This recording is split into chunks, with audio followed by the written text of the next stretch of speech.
चलिए शुरू करते हैं। So good evening everyone. This is Mithun and I'm here to welcome you on the platform of MV EduNet Education for Education। हम आज समझ रहे हैं फिर से सीटेट से संबंधित एक इम्पॉर्टेंट टॉपिक को, qualities of good evaluation tools. या सिंपली कहें, हम जब क्वेश्चन पेपर डिज़ाइन करते हैं तो हमें किन किन बातों का ध्यान रखना है, या हम कोई भी इवैल्यूएशन टूल डिज़ाइन कर रहे हैं, इवैल्यूएशन की प्लानिंग कर रहे हैं, तो इवैल्यूएशन करते समय हमें किन किन बातों का ध्यान रखना चाहिए। ये टीचिंग स्किल्स वाले पार्ट में आपको मिलेगा कि आप जब क्वेश्चन पेपर डिज़ाइन करते हैं तो किन किन बातों का आपको ध्यान रखना है। तो चलिए शुरू करते हैं। तो इंट्रोडक्शन है। इवैल्यूएशन हम सब जानते हैं। इवैल्यूएशन टूल, इवैल्यूएशन करने का क्या मतलब है। कोई बच्चा जिसे या कोई स्टूडेंट जिसे हमने कोई कंटेंट पढ़ाया है, उससे कहाँ तक वो कंटेंट समझ में आया है, इस चीज़ की जांच करना। यस, इवैल्यूएशन एक तरह की जांच है जिससे हमें पता चलता है कि किसी बच्चे को पढ़ाया गया कंटेंट उसे कितना समझ में आया है, how much he has understood. और जो हमारे लर्निंग ऑब्जेक्टिव्स हैं वो अचीव हो रहे हैं, हो पा रहे हैं या नहीं। एक इसका इम्पोर्टेंट पार्ट ये भी है कि हम कैटेगराइज करते हैं किसी क्लास में जो बच्चे हैं उनकी लर्निंग के लेवल को भी। तो ये डिस्क्रिमिनेट भी करता है। इवैल्यूएशन की बात करें तो, है ना। असेसमेंट की बात करेंगे तो वो डायग्नोस्टिक उसका नेचर होता है और उसका पर्पस थोड़ा अलग होता है इवैल्यूएशन से। असेसमेंट भी इवैल्यूएशन का असेसमेंट भी इवैल्यूएशन की तरह काम कर सकता है, पर अगर जब हम कोर इवैल्यूएशन कर रहे हैं तो फिर असेसमेंट का स्कोप खत्म हो जाता है। चलिए इतना कॉम्प्लेक्स नहीं बनाते टॉपिक को, सीधे समझते हैं कि इवैल्यूएशन टूल क्या है। तो इवैल्यूएशन हम समझ गए, किसी तरह की जांच प्रक्रिया जिससे हमें बच्चे की बच्चा कितना सीख गया है वो पता चलता है। और उसमें अपनाया गया टूल कोई भी टूल हो सकता है। सब्जेक्टिव क्वेश्चन पेपर हो सकता है, ऑब्जेक्टिव क्वेश्चन पेपर हो सकता है, कोई प्रोजेक्ट हो सकता है, कोई असाइनमेंट हो सकता है। We can give any kind of any kind of work, assignment, written examination, pen paper test, anything that we are conducting to evaluate the student is an evaluation tool। अब evaluation tool जो होता है, regardless of the type of the tool used or how the result of evaluation are to be used, all types of evaluation should possesses certain characteristics। किसी भी तरह का evaluation हम कर रहे हैं उसमें कुछ बेसिक कैरेक्टरिस्टिक्स होने चाहिए या कुछ गुण होने चाहिए, तभी वो इवैल्यूएशन सक्सेसफुल होगा या यूजफुल होगा। देखते हैं क्या क्या गुण होने चाहिए। सबसे इम्पोर्टेंट कुछ, सबसे महत्वपूर्ण कुछ जो गुण किसी भी इवैल्यूएशन टूल में होना चाहिए, चाहे वो रिटन टेस्ट हो, ऑब्जेक्टिव टेस्ट हो, ऑनलाइन हम कोई टेस्ट ले रहे हैं, ओरल टेस्ट ले रहे हैं, what ever the type of assessment और इवैल्यूएशन वी आर टेकिंग, कोई सा भी टूल हम ले रहे हैं, यूज़ कर रहे हैं, उसमें बेसिक ये कुछ प्रॉपर्टीज़, ये कुछ कैरेक्टरिस्टिक्स, ये कुछ गुण होने चाहिए। ऑब्जेक्टिव बेसनेस होना चाहिए, कॉम्प्रिहेंसिवनेस होना चाहिए, ऑब्जेक्टिविटी होनी चाहिए, डिस्क्रिमिनेटिंग पावर होना चाहिए, रिलायबिलिटी होनी चाहिए, वैलिडिटी होनी चाहिए और यूजेबिलिटी होना चाहिए। तो एक एक करके समझते हैं कि ये प्रॉपर्टीज या ये कैरेक्टरिस्टिक्स या ये गुण क्या क्या है। तो सबसे पहला है ऑब्जेक्टिव बेसनेस।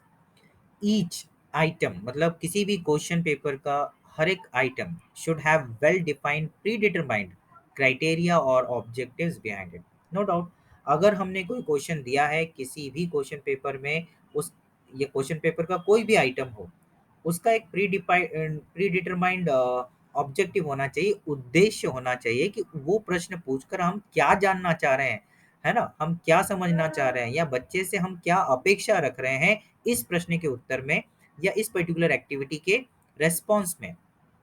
तो ये ऑब्जेक्टिव बेसनेस होना चाहिए, कुछ तो भी हम अपने मन से नहीं डाल सकते हैं। Yes, we should have, no doubt ये कंटेंट या सिलेबस पे बेस्ड होगा या जो पर्टिकुलर उस एग्जाम का सिलेबस है उसके ऊपर आधारित होगा, लेकिन उसके बाद भी ये तय होना चाहिए इस पर्टिकुलर चीज को पूछने का, इस प्रश्न को पूछने का क्या मकसद है। Each question should represent an objective based upon which the response can be scored। और ये ऑब्जेक्टिव भी तय होना चाहिए कि इस प्रश्न का ये जवाब होगा तो इतना स्कोर मिलना चाहिए। That is what objective basedness. तो ये दो तरीके से हुआ कि कंटेंट क्यों, ये पर्टिकुलर कंटेंट किस आधार पर, किस उद्देश्य के चलते पूछा जा रहा है और इसके जवाब में हमें क्या चाहिए और उस जवाब के परिप्रेक्ष्य में क्या स्कोर बच्चे को मिलना चाहिए। This is what objective basedness. आगे चलते हैं। कॉम्प्रिहेंसिवनेस, मतलब हम बोल सकते हैं जो टूल है, A tool is said to be comprehensive if it cover all the teaching point to be taught learned by the students आना चाहिए, and it should also cover all the predetermined objectives. तो no doubt जब कोई हम topic पढ़ाते हैं तो उसके पहले हम लर्निंग ऑब्जेक्टिव्स लिखते हैं, और अगर हम असेसमेंट करने जा रहे हैं, इवैल्यूएशन करने जा रहे हैं, तो जो भी टूल हम डिज़ाइन कर रहे हैं उस टूल की ये ताकत होनी चाहिए, ये हम बोल सकते हैं सार्वभौमिकता होनी चाहिए, उसका क्षेत्रफल इतना होना चाहिए, उसका प्रभाव इतना होना चाहिए, उसका स्कोप इतना होना चाहिए कि वो सभी उन पक्षों की जांच कर सके, कॉम्प्रिहेंसिव हो, सभी उन पक्षों की जांच कर सके जो हमारे लर्निंग ऑब्जेक्टिव का हिस्सा है। ऐसा नहीं हो कि लर्निंग ऑब्जेक्टिव के कुछ ही हिस्सों को वो असेस कर रहा है, इवैल्यूएट कर रहा है, बाकी को नहीं। तो it is not right. Comprehensiveness means it should evaluate all the parts of the learning objectives. अब हम आते हैं ऑब्जेक्टिविटी के बारे में। ऑब्जेक्टिव बेस्डनेस अलग चीज़ थी और ऑब्जेक्टिविटी अलग चीज़ है। A tool is said to be objective if it is free from personal bias of interpreting its scope as well as in scoring the responses. अगर हम में से कुछ लोगों ने सीबीएसई की इवैल्यूएशन कॉपीज़ की, बोर्ड कॉपीज़ की इवैल्यूएशन में हमने पार्टिसिपेट किया है या हमने इवैल्यूएट की है कॉपीज़ को, तो फिर हमें पता होगा कि इवैल्यूएशन स्टार्ट करने से पहले हमें थोड़ी बहुत ट्रेनिंग दी जाती है। और इवन इवैल्यूएशन के लिए तो 100 लोगों को बुलाया जाता है, लेकिन फिर उनमें से फ़िल्टर करके 60 लोगों को, 40 लोगों को ही इवैल्यूएशन के लिए अलाउ किया जाता है। अब इसका क्या मकसद है? मान लीजिए मैं एसएसटी का टीचर हूँ और मेरा कमांड जो है वो ज्योग्राफी पे ज़्यादा है, या मैं हिस्ट्री के किसी एक पक्ष को ज़्यादा प्रभावी मानता हूँ, या मान लीजिए नेशनलिज्म इन इंडिया में मेरा जो पर्सनल ओपिनियन है वो है कि गांधी जी के जो सत्याग्रह है उसका बहुत ज़्यादा प्रभाव इंडिपेंडेंस फ्रीडम फाइटिंग पर या freedom war of freedom freedom पर नहीं पढ़ा है, ये मेरा पर्सनल ओपिनियन है। तो जब मैं बच्चों के आंसर की जांच करूंगा तो मेरा पर्सनल ओपिनियन मतलब मेरी सब्जेक्टिविटी कहीं उस बच्चे के आंसर की स्कोरिंग में या उस बच्चे के आंसर के एक्सेप्टेंस में प्रॉब्लम तो नहीं क्रिएट कर रही है। इसीलिए क्या किया जाता है कि जो 100 लोग आए हैं उनको कॉमन एक टेस्ट कॉपी या हम बोलना चाहिए आंसर शीट दे दी जाती है, और उस आंसर शीट का स्टैंडर्ड स्कोरिंग क्या होना चाहिए। मान लीजिए 80 मार्क्स का क्वेश्चन पेपर था तो उसका स्टैंडर्ड स्कोरिंग होना चाहिए 65, और प्लस माइनस 2 मानते हैं तो 67 हो सकता है या 63 हो सकता है। इसके इस रेंज में जितने भी टीचर्स उस कॉपी को जज करेंगे, मतलब सेम कॉपी सबको दे दी एक ट्रायल बेसिस पे, और उसमें सभी ने उसको जांच की और जांच करने के बाद देखा गया कि 100 में से 40 ही टीचर जो हैं इस रेंज में उसको असेस कर रहे हैं, बाकी किसी ने 75 दे दिया, किसी ने 33 दिया। तो ये जो सब्जेक्टिविटी है, जो पर्टिकुलर स्टैंडर्ड स्कोरिंग उस पर्टिकुलर कॉपी की होनी चाहिए, उस आंसर शीट की होनी चाहिए, उससे काफ़ी डिफर करते हैं। तो उनको फिर सब्जेक्टिविटी के चलते इवैल्यूएशन के प्रोसेस में इन्वॉल्व नहीं किया जाता है। तो this is what objectivity, subjectivity खत्म करना इज ऑब्जेक्टिविटी। इसलिए हम देखते हैं कि सभी तरह के स्टैंडर्ड एग्जामिनेशन में एमसीक्यूज बेस्ड क्वेश्चंस होते हैं ताकि किसी की सब्जेक्टिविटी उसमें इन्वॉल्व ही नहीं हो। ऑब्जेक्टिव क्वेश्चंस होते हैं जिस क्वेश्चन का सिर्फ एक ही आंसर पॉसिबल है उन 4 ऑप्शंस में से, 3 ऑप्शंस में से। So this is what objectivity bringing to the question paper और द इवैल्यूएशन टूल। तो इवैल्यूएशन टूल को हम ऐसा बनाते हैं कि 3 विशेषताएँ लिखी हैं, 5 विशेषताएँ लिखी हैं, स्पेसिफाइड कर दिया। नहीं तो फिर बच्चा 2 पैराग्राफ लिख रहा है तो कोई टीचर उस 2 पैराग्राफ के लिए 5 मार्क्स दे रहा है, कोई दूसरा टीचर उन 2 पैराग्राफ के लिए 1 मार्क्स दे रहा है। तो इतना डिफरेंस अगर आता है तो ये इवैल्यूएशन के स्टैंडर्डाइजेशन को ड्रॉप करता है। तो ये कैरेक्टरिस्टिक्स इवैल्यूएशन टूल में होना चाहिए कि वो ऑब्जेक्टिविटी वाली प्रॉपर्टी उसमें हो।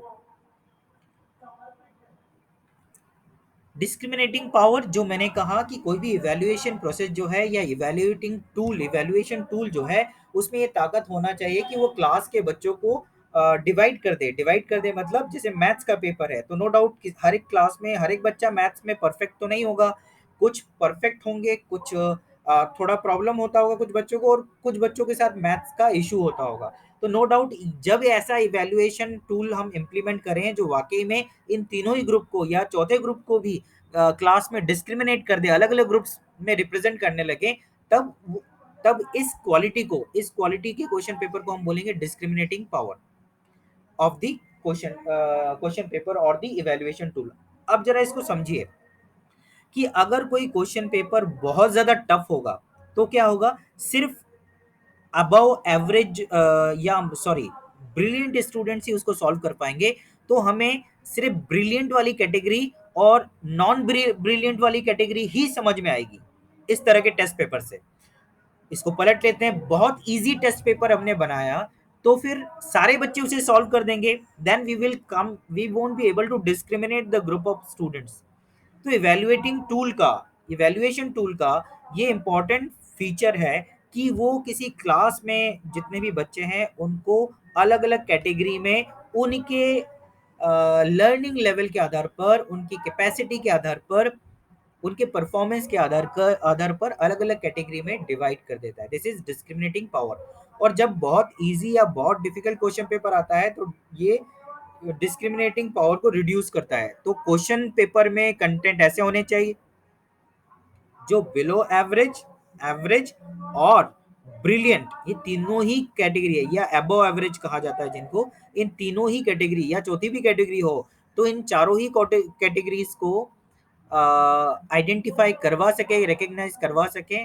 तो क्वेश्चंस में भी इन चारों ही वैरायटी के क्वेश्चंस होने चाहिए जो इन चारों ही कैटेगरी को डिस्क्रिमिनेट कर सके। डिस्क्रिमिनेटिंग यहाँ पर नेगेटिव टर्म में नहीं समझे हम, डिस्क्रिमिनेट कर सके मतलब कैटेगराइज कर सके, रिकग्नाइज कर सके। तो ये हो गया डिस्क्रिमिनेटिंग पावर। इसके बाद रिलायबिलिटी। ये रिलायबिलिटी वाली चीज जो होती है इवैल्यूएशन टूल में, हम जब भी बात करते हैं रिसर्च की, तो रिसर्च में भी इवैल्यूएशन टूल जो होता है, चाहे वो सर्वे का कुछ क्वेश्चन हो या क्वेश्चनआयर हो या ओरल क्वेश्चंस हो, उसमें रिलायबिलिटी जो टर्म होता है, या फिर जो हम नॉर्मल इवैल्यूएशन टूल की बात करते हैं, कोई क्वेश्चन पेपर है, तो रिलायबिलिटी इस चीज को रिप्रेजेंट करती है कि इस टेस्ट पेपर को अगर हम अलग अलग टाइम पे भी इम्प्लीमेंट करें, yes, same group of student के साथ, तो बार बार हमें एक ही तरह का जो मीन आएगा स्कोर का वो बहुत ज्यादा वेरी नहीं करेगा। तो उसे हम बोलते हैं रिलायबल टेस्ट पेपर या रिलायबल क्वेश्चन पेपर।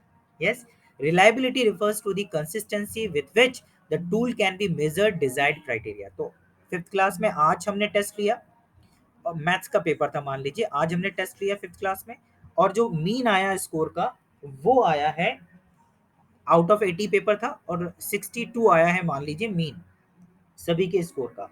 फिर हमने अगले साल फिर फिफ्थ क्लास का टेस्ट लिया तो भी मीन उसके आसपास ही आया, बहुत ज्यादा वेरी नहीं करता हो। ऐसे टेस्ट पेपर को हम रिलायबल टेस्ट पेपर मानते हैं। A test score is called reliable when we have reason for believing the score to be stable and trustworthy. It refers to the consistency of score obtained by the same individual when re-examined with the same test on different occasion or with different set of equivalent items or under variable examination condition. तो मैंने कहा कि एक ही fifth class का हमने अगले साल दूसरे फिफ्थ क्लास का लिया, ये भी नहीं करें। अगर सेम टेस्ट पेपर को हम बार बार इंट्रोड्यूस करें सेम क्लास सेम इंडिविजुअल के साथ, तो भी आंसर, तो भी स्कोर में बहुत ज्यादा वेरिएशन नहीं आना चाहिए, तब हम ऐसे टेस्ट पेपर को रिलायबल मानते हैं। रिलायबल मतलब ट्रस्टवर्दी, मतलब भरोसेमंद। भरोसेमंद कब होता है, जब कंसिस्टेंसी दिखती है किसी में। हम बोलते हैं ना विराट कोहली को हम रिलायबल मानते हैं। क्यों रिलायबल मानते हैं, क्योंकि उनका जो एवरेज स्कोर है वो 50 या उससे 50 से ऊपर है, आई थिंक ओडीआई में तो 50 प्लस है। तो ये क्या बताता है, कंसिस्टेंसी बताता है। तो किसी टेस्ट पेपर की कंसिस्टेंसी या रिलायबिलिटी या फिर ट्रस्टवर्दीनेस इस बात पे डिपेंड करता है कि वो सेम स्कोर को या उसी स्कोर के आसपास बार बार अचीव होने दे या अचीव करवाए, जब same test paper even same individual के साथ रिपीट किया जाए। तो दिस इज व्हाट रिलायबिलिटी। अब मेथड क्या है रिलायबिलिटी करने के लिए, टेस्ट एंड रीटेस्ट करके हम पता कर सकते हैं। इक्विवेलेंट और पैरेलल फॉर्म मेथड। इक्विवेलेंट या पैरेलल फॉर्म मेथड मतलब सेम क्वेश्चन पेपर या सिमिलर क्वेश्चन पेपर हम इंट्रोड्यूस करें। स्प्लिट हाफ मेथड मतलब क्या करें कि क्वेश्चन पेपर का आधा हिस्सा दूसरे ग्रुप को दे और आधा हिस्सा दूसरे ग्रुप को, और फिर उसको इंटरचेंज करें, तो भी दोनों ग्रुप के जो मीन आने चाहिए वो एक जैसे आने चाहिए। और कुडर रिचर्डसन 20 ये एक तरीका है, ये एक साइकोलॉजिकल फॉर्मेट है जिसमें क्वेश्चन पेपर को तैयार किया जाना चाहिए। बहुत डिटेल में तो मेरे पास भी इसकी जानकारी नहीं है, we can find it out, but इतने डिटेल में जाना भी नहीं है। अगर सीटेट का स्कोप देखें तो रिलायबिलिटी और वैलिडिटी ये वैलिडिटी पर हम पढ़ने वाले हैं, इन दो पर ज्यादा पूछा जाता है। बाकी जो कैरेक्टरिस्टिक्स भी हमने पढ़े हैं वो भी इंपॉर्टेंट है। अब वैलिडिटी जो मैं बात कर रहा था, वैलिडिटी कब माना जाता है, वैलिड कब माना जाता है, तो हमें लेना है मैथ्स में बच्चों का मल्टीप्लिकेशन बच्चों ने सीखा है, इस बात की जांच करनी है। हमने मल्टीप्लाई पढ़ाया बच्चों को। अब अगर मैं क्वेश्चन पेपर ऐसा डिजाइन करूं जिसमें सारे ही क्वेश्चन टारगेट कर रहे हैं बच्चों की मल्टीप्लिकेशन की स्किल्स को जांच करने की, तो मेरा क्वेश्चन पेपर वैलिड है। अगर मैं कोई वर्ड प्रॉब्लम दे रहा हूं मान लीजिए, और वर्ड प्रॉब्लम में जो वर्ड प्रॉब्लम है उसमें जो स्टेटमेंट्स हैं वो इतने कॉम्प्लेक्स हैं, इतने हाई लेवल के इंग्लिश के वर्ड्स वहाँ यूज हो रहे हैं कि बच्चा क्वेश्चन ही नहीं समझ पा रहा है कि उसे क्या करना है। तो यहाँ पर मेरा जो क्वेश्चन पेपर है वो बायस्ड है। किस तरह से बायस्ड है? वो बायस्ड है लैक ऑफ वैलिडिटी से। क्यों? क्योंकि मेरा असेसमेंट वहां पर मल्टीप्लिकेशन का है, जबकि क्वेश्चन पेपर ऐसा बनाया है जहां लैंग्वेज का भी बच्चे का असेसमेंट हो रहा है या इवेल्युएशन हो रहा है। तो यहाँ पर ये गड़बड़ है। Yes, a test is valid if it is measure what it intend to measure. मतलब जो टेस्ट पेपर बनाया गया है बच्चों के मल्टीप्लिकेशन स्किल को जांच करने के लिए, वो अगर मल्टीप्लिकेशन स्किल्स की ही जांच कर रहा है देन इट इज वैलिड। लेकिन वो उससे परे कोई और भी जांच कर रहा है या वो समस्या क्रिएट कर रहा है then it is not valid. It is the extent to which measurement instrument measure what it suppose or designed to measure। Type of validity क्या है? Content validity, criteria validity, construct validity और face validity. अब इनके बारे में थोड़ा सा मैं बता देता हूँ, बहुत डिटेल में हमें नहीं जाना है। तो अगर हम बात कर रहे हैं फेस वैलिडिटी, नाम से ही बहुत क्लियर है, the content of the test appear to be suitable to its aim. मतलब जो कंटेंट हमें दिखे, हमें मान लीजिए ड्राइंग का पेपर लेना है या मैथ्स का ही पेपर लेना है, और वो मैथ्स के कंटेंट ऐसे है, फेस वैलिडिटी उसकी मतलब वो दिख ऐसे रहे हैं कि वाकई में ये वही जांच करने वाला है जिसके लिए इसे इसे बनाया गया है, then it is face validity. ये बहुत लोअर लेवल की वैलिडिटी है। यस, इसको हम बहुत ज़्यादा टेक्निकल पॉइंट से नहीं देख सकते। मतलब आपने क्वेश्चन पेपर उठाया या एक ओवरव्यू लिया और आपको लग रहा है फेस वैलिडिटी तय है कि हाँ ये वही पूछना चाह रहा है जो पूछा जाना चाहिए। यस, अब हम बात करते हैं कंटेंट वैलिडिटी की। कंटेंट वैलिडिटी क्या देखता है? क्या वो वही चीज रिप्रेजेंट कर रही है जो उसे मेजर करना चाहिए। कंटेंट वैलिडिटी उसको कहेंगे। कंटेंट रिलेटेड वैलिडिटी मतलब कंटेंट उस क्वेश्चन पेपर का या उस इवैल्यूएशन टूल का वही होना चाहिए जो सिलेबस का है या जो पूछा जाना चाहिए। ठीक है, that is content validity. Now criteria validity क्या है? मतलब क्राइटेरिया वैलिडिटी क्या है? The results correspond to a different test of the same thing। मतलब क्राइटेरिया अगर हम सेट करें कि जो क्वेश्चन पेपर है वो उसी चीज की जांच तो कर रही है, the result correspond to a different test of the same thing.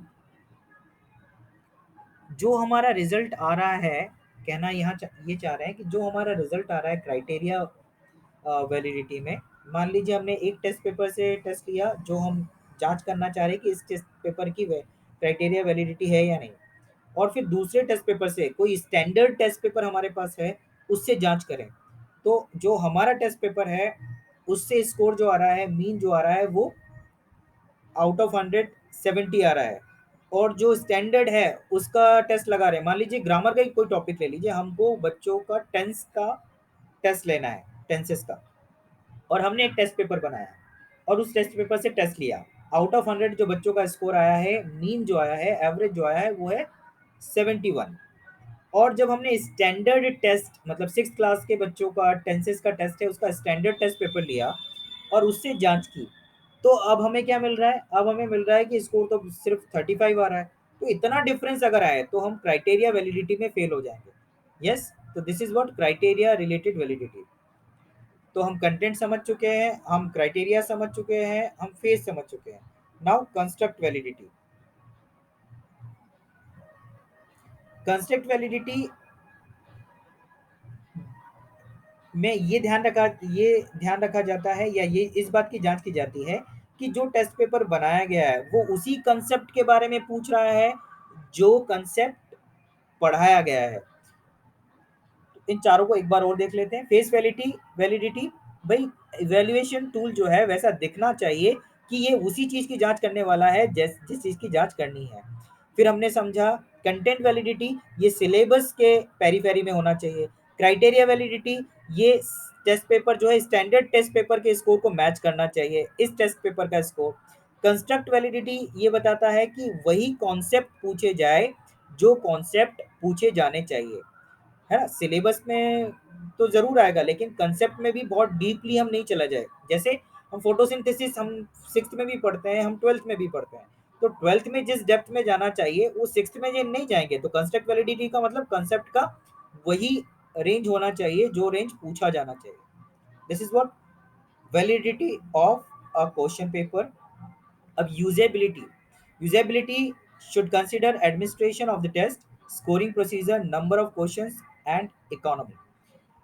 अब इसको हम समझे, यूजेबिलिटी का मतलब ये है कि मान लीजिए हमने कोई स्पेशल टेस्ट डिजाइन किया जिसमें हमने बहुत कलर्ड पेपर्स यूज किए और तमाम चीजें हमने उसको अट्रैक्टिव बनाने के लिए किया, तो क्या ये इकोनॉमिक होगा? नहीं होगा। तो एक बार हम ऐसा टेस्ट कर लेंगे फिर अगली बार से पॉसिबल ही नहीं होगा। हमने कोई ऐसा टेस्ट कंडक्ट किया जिसमें क्वेश्चन नंबर जो है, हमने 3 घंटे का पेपर रखा और क्वेश्चन इतने सारे दे दिए कि 3 घंटे में कवर ही नहीं हो सकता, तो वो एक प्रॉब्लम है। नंबर ऑफ क्वेश्चन, एक बच्चा सिक्स का और एक बच्चा ट्वेल्थ का, दोनों के ही 3 आवर्स में जो परफॉर्मेंस है या कितना काम वो कर सकते हैं उसमें डिफरेंस है, तो उसके बेसिस पे बनना चाहिए number of question. Scoring procedure भी एक जैसी होनी चाहिए। मान लीजिए कोई स्कोरिंग प्रोसीजर कोई एक टीचर अलग अपना रहा है, कोई दूसरा टीचर अपना अपना अलग अपना रहा है, तो यूजेबिलिटी में प्रभाव पड़ेगा या यूजेबिलिटी का जो प्रॉपर्टी है, जो कैरेक्टरिस्टिक्स है, वो प्रभावित होगा। तो ये तमाम चीज़ें हैं या ये सारी प्रॉपर्टीज़ हैं जो एक क्वेश्चन पेपर में या किसी इवैल्यूएशन टूल में होना चाहिए। एक छोटा सा रिकैप कर लेते हैं। तो हम बात कर रहे थे आज qualities of good evaluation tools. किसी अच्छे इवैल्यूएशन टूल में कौन कौन सी क्वालिटी होनी चाहिए? पहले, इवैल्यूएशन टूल वो तमाम माध्यम, वो तमाम मीन्स, स्रोत, साधन जिसकी मदद से हम इवैल्यूएशन करते हैं वो सब इवैल्यूएशन टूल्स होती हैं। चाहे वो ऑब्जेक्टिव टेस्ट हो, सब्जेक्टिव टेस्ट हो, ग्राफ हो, मैप वर्क हो, कोई असाइनमेंट हो, प्रोजेक्ट वर्क हो, एक्स वाई जेड।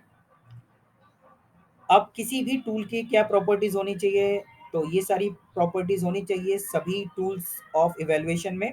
सबसे पहले ऑब्जेक्टिव बेस्डनेस, कि ये ऑब्जेक्टिव जो है हमारा, लर्निंग ऑब्जेक्टिव जो हमने तय किया है उसी पेरी पेरी में हमारा टेस्ट पेपर तैयार होना चाहिए, एग्जाम क्वेश्चन पेपर तैयार होना चाहिए। कॉम्प्रिहेंसिवनेस, वो तमाम एस्पेक्ट जो हमारे लर्निंग ऑब्जेक्टिव्स के हैं उन सब का असेसमेंट, उन सब का इवैल्यूएशन होना चाहिए जो भी क्वेश्चन पेपर हम बना रहे हैं। ऑब्जेक्टिविटी का मतलब मेरा पर्सनल इवैल्यूएटर का personal bias, personal opinion, personal view assessment के समय, इवैल्यूएशन के समय, इवैल्यूएशन की प्रोसेस को प्रभावित ना करें, ऐसा टूल होना चाहिए, मतलब ऑब्जेक्टिविटी बेस्ड होना चाहिए। फिर डिस्क्रिमिनेटिंग पावर, किसी भी क्वेश्चन पेपर का, किसी भी इवैल्यूएशन टूल का ये पावर होना चाहिए कि वो एक क्लास में अलग अलग वैरायटी के बच्चों को अलग अलग कैटेगरी में उनके स्कोर और परफॉर्मेंस के बेसिस पे अलग अलग कर दे। अगर बहुत इजी या बहुत डिफिकल्ट क्वेश्चन पेपर बनाते हैं तो डिस्क्रिमिनेटिंग पावर जो है वो खत्म होती है किसी इवैल्यूएशन टूल की। तो डिस्क्रिमिनेशन पावर बनाए रखने के लिए हमें तमाम वैरायटी के क्वेश्चन क्वेश्चन पेपर में या इवैल्यूएशन टूल में इंक्लूड करने होते हैं, ताकि बिलो एवरेज, एवरेज और अबव एवरेज और ब्रिलियंट सभी कैटेगरीज के बच्चों को काम करने का मौका मिले और उनको हम कैटेगराइज कर सकें, डिस्क्रिमिनेट कर सकें इन अ पॉजिटिव सेंस। रिलायबिलिटी का मतलब ये कि हम किसी टेस्ट पेपर को, किसी इवैल्यूएशन टूल को इंट्रोड्यूस करते हैं या हम उसको यूज़ करते हैं और उसकी स्कोरिंग जो आती है, मीन जो आती है, बार बार उसी सेम पेपर को यूज़ करने पर एक जैसा ही स्कोर या एक जैसा ही मीन आए या उसके आसपास आए, बहुत ज़्यादा डिफरेंट नहीं हो, तब ऐसा क्वेश्चन पेपर, तब ऐसा इवैल्यूएशन टूल जो है रिलायबल कहलाता है, जब उसमें कंसिस्टेंसी दिखती है स्कोर में। क्या क्या मेथड है रिलायबिलिटी इंक्रीज करने के लिए? टेस्ट है, इक्विवेलेंट और पैरेलल फॉर्म मेथड, मतलब दूसरे स्टैंडर्ड से भी टेस्ट करके हम देख सकते हैं। स्प्लिट हाफ मेथड होता है, पुडल रिचर्डसन 20 KR20 भी एक मेथड है जिसके द्वारा हम रिलायबिलिटी को इंक्रीज कर सकते हैं। वैलिडिटी जो इवैल्यूएशन होना चाहिए वही इवैल्यूएशन हो तो हम वैलिड इवैल्यूएशन मानेंगे या वैलिड इवैल्यूएशन टूल मानेंगे। जैसे हमने बात की कि हमें चेक करना है कि बच्चों को टेंसेस आए, समझ में आ गए हैं कि नहीं, तो हमने जो लर्निंग ऑब्जेक्टिव रखे हैं और टेंसेस के बारे में बात कर रहे हैं, तो कोई भी क्वेश्चन ऐसा नहीं होगा जो टेंस के अलावा वॉइसेस के नॉलेज को भी चेक कर रहा हो या किसी दूसरे ग्रामर कंटेंट के नॉलेज को भी चेक कर रहा हो। जहां बात टेंसेस की हो रही है तो इवैल्यूएशन में कंप्लीट जो कंटेंट होगा वो पूछा गया, वो टेंस पे बेस्ड होगा, न कि किसी दूसरे ग्रामर के कंसेप्ट पर। यस। तो वैलिडिटी ये चार तरह की इंपॉर्टेंट वैलिडिटी होती है। कंटेंट वैलिडिटी मतलब सिलेबस के पेरीफेरी में होना चाहिए। क्राइटेरिया वैलिडिटी मतलब स्टैंडर्ड पेपर से भी टेस्ट लेकर देखें और हमारे टेस्ट पेपर से भी, तो उसमें बहुत ज़्यादा डिफरेंस नहीं आना चाहिए। कंस्ट्रक्ट वैलिडिटी कब होती है? जब कॉन्सेप्ट वही पूछे जाए जो पढ़ाए गए हों। सिलेबस अलग है और कॉन्सेप्ट का डेप्थ अलग है ना, तो उसे कंस्ट्रक्ट वैलिडिटी की बात कर रहे हैं। फेस वैलिडिटी दिखने में वैसा ही दिखे जैसा एक्चुअल में होना चाहिए क्वेश्चन पेपर का as per the syllabus. Usability economic हो, नंबर ऑफ क्वेश्चन टाइम के हिसाब से हो, स्कोरिंग प्रोसीजर जो है वो ऐसा हो कि जिसे सभी टीचर एक जैसा अपना सके, एडमिनिस्ट्रेशन टेस्ट का जो है वो प्रॉपर वे में बार बार किया जा सके, then the test paper would be usable और इसकी यूजेबिलिटी की प्रॉपर्टी इंटैक्ट रहती है। तो ये सब तमाम प्रॉपर्टी है किसी भी इवेल्युएशन टूल की। So thank you everyone for listening and watching today's discussion. Hopefully, it would help you to solve the questions in the CTET and other teachers recruitment examinations. मैं मिथुन विदा लेता हूँ। Take care, bye bye, Vande Mataram.